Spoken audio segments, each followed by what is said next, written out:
Alex Green, and I'm a tour manager specialist for Great Rail Journeys on the Grand Alpine Explorer. The best highlights of the Grand Alpine Explorer are the fact that you're covering the 3 segments of the Alps in one tour.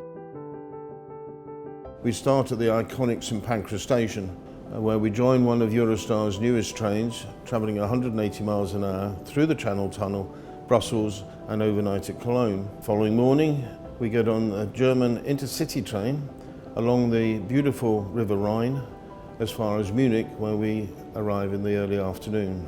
On the following morning, we will be having a 2-hour guided tour of Munich, after which you will have leisure time in the city. We will travel by train to Salzburg, world famous for where the Sound of Music was made.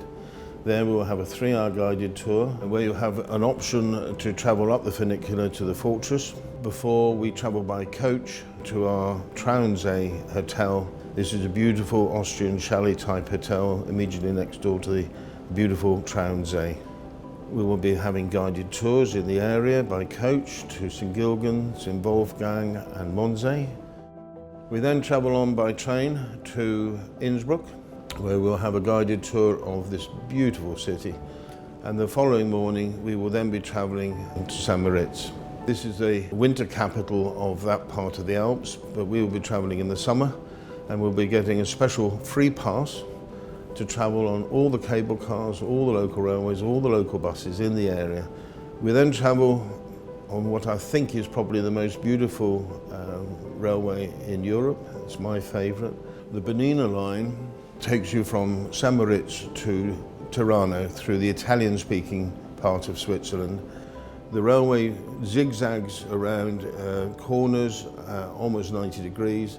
The trains are red, the skies are blue, and the views are just absolutely magnificent. We travel past a lake onto the Brusio Viaduct, world famous for being a circular viaduct where the train loses height in a very short space, but goes underneath itself like a snail. We then travel through the streets of Tirano before arriving at the terminus, where we can use our euros for an excellent Italian meal before coming home. After that, we travel by train on the Glacier Express, the other iconic Swiss railway, which will take us from St Moritz to Chur, and then from Chur to Brig, and giving us access then for our final destination, which is Interlaken.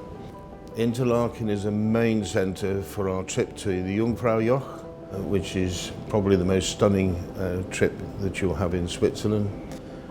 And lastly, we have a day at leisure in Interlaken, where you can enjoy cruises on the Lake Brienz, Lake Thun, steam railways up the Rothorn, cable cars up the Schildhorn, cog railways up the Scheininger Platte. I go on, you can do everything possible from Interlaken. The best advice that I could possibly give any potential client for the Grand Alpine Explorer is to take your camera. And of course I haven't mentioned yet the spectacular cruise that we get at Achensee in Austria, where we go by a vintage steam railway, powering the train up 1,000 metres up to Achensee, where we have a cruise on the lake, and that is the one where you really must take your camera.